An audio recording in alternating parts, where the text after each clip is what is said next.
एक चूहा गलती से एक रोबोट को स्टार्ट कर देता है। चूहे डरकर भाग जाते हैं। वह रोबोट इंसानों द्वारा बनाया गया था और किसी ने उसे ऑर्डर किया था, लेकिन किसी वजह से वह जंगल में गिर गया था। रोबोट चूहों से कहता है, मैं आप सबकी क्या मदद कर सकता हूँ, पर चूहे उसकी भाषा नहीं समझ पाते। उसी समय पानी के बहाव में बहता हुआ रोबोट एक लंबी चट्टान के किनारे पहुंच जाता है। वह देखता है कि एक ऊंची पानी की लहर उसी की ओर आ रही है। यह देखकर रोबोट खड़ी चट्टान पर चढ़ने की कोशिश करता है, पर सफल नहीं होता। तभी उसकी नजर एक केकड़े पर पड़ती है जो चट्टान पर आसानी से चढ़ रहा था। केकड़े को देख रोबोट भी उसी की तरह चट्टान पर चढ़ने लगता है और आखिरकार ऊपर तक पहुंच जाता है। वह केकड़ा भी ऊपर आ जाता है। रोबोट केकड़े को अपनी हथेली पर उठाकर स्कैन करने लगता है। तभी एक पक्षी आता है और केकड़े को उठा ले जाता है। अब रोबोट के सामने घना और हरा भरा जंगल था। वह जंगल में घुस जाता है, जहाँ जानवर उसे देखकर हैरान रह जाते हैं। रोबोट उनके पास जाने की कोशिश करता है, लेकिन जानवर डर कर उससे दूर भाग जाते हैं। रोबोट उनकी मदद करना चाहता है। तभी वह एक गिलहरी से पूछता है, क्या आपने मुझे ऑर्डर किया है? लेकिन गिलहरी कुछ समझ नहीं पाती। इसी बीच एक चूहा लकड़ियां बटोरता हुआ दिखता है। रोबोट चूहे के पास जाकर कहता है, क्या आपको मदद की जरूरत है? पर चूहा डर कर भाग जाता है। आखिर में रोबोट एक हिरन के पीछे अब रोबोट हिरन की मदद करना चाहती थी, लेकिन हिरन उसे जोर की लात मार देता है। इस रोबोट से कोई बात भी नहीं करना चाहता था, क्योंकि इसे जानवरों की भाषा नहीं आती थी, जिस वजह से रोबोट अपनी चिप निकाल कर एक्टिवेट कर देती है और एक जगह बैठ जाती है। धीरे धीरे कई दिन बीतने लगते हैं। सावन और पतझड़ भी बीत गए थे, लेकिन रोबोट ने जंगल के सभी जीव जंतुओं की भाषा सीख ली थी। उसे उनके चलने का तरीका और हर जानवर की आवाज निकालने का भी तजुर्बा हो चुका था। रोबोट अब खड़ी होती है। उसका आकार और बड़ा हो चुका था। वह सभी जानवरों के पास जाती है और उन्हें बताती है, मेरा नाम रोजर है, मैं आपकी भाषा में बात कर सकती हूँ और मैं आप सबकी क्या मदद कर सकती हूँ। लेकिन तभी एक भैंसा रोबोट को टक्कर मार देता है और वह दूर जा गिरती है। फिर भी वह खड़ी होती है, जिसे देख सभी जानवर दूर भाग जाते हैं। अभी भी कोई इसके पास नहीं आना चाहता था, जिस वजह से रोजर निराश होकर यहाँ से जाने का फैसला करती है। वह जंगल के सबसे ऊंचे पहाड़ पर खड़ी थी। रोजर अपनी हेडलाइट एक्टिव करती है और यहाँ से जाने के लिए तैयार थी। तभी उसे जोर की बिजली लग जाती है और वह जंगल में गिर पड़ती है। उसके पुर्जे डैमेज हो चुके थे। थोड़ी देर बाद उसने देखा कि उसके पुर्जों के साथ जानवर खेल रहे थे। कुछ जानवर तो इसके अंदर घुसकर अंदर के पुर्जों को तोड़ रहे थे। यह देखकर रोजर अपने शरीर को जोर से घुमाने लगती है।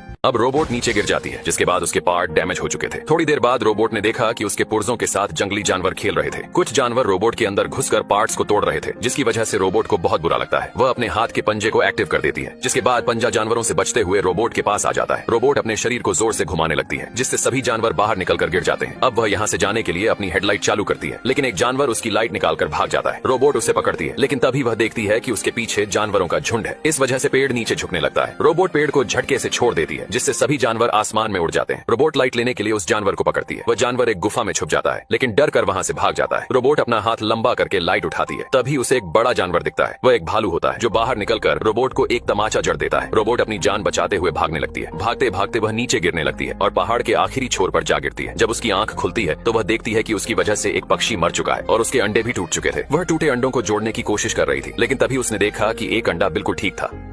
अब रोबोट ने देखा कि उसकी वजह से एक पक्षी मर चुका था और उस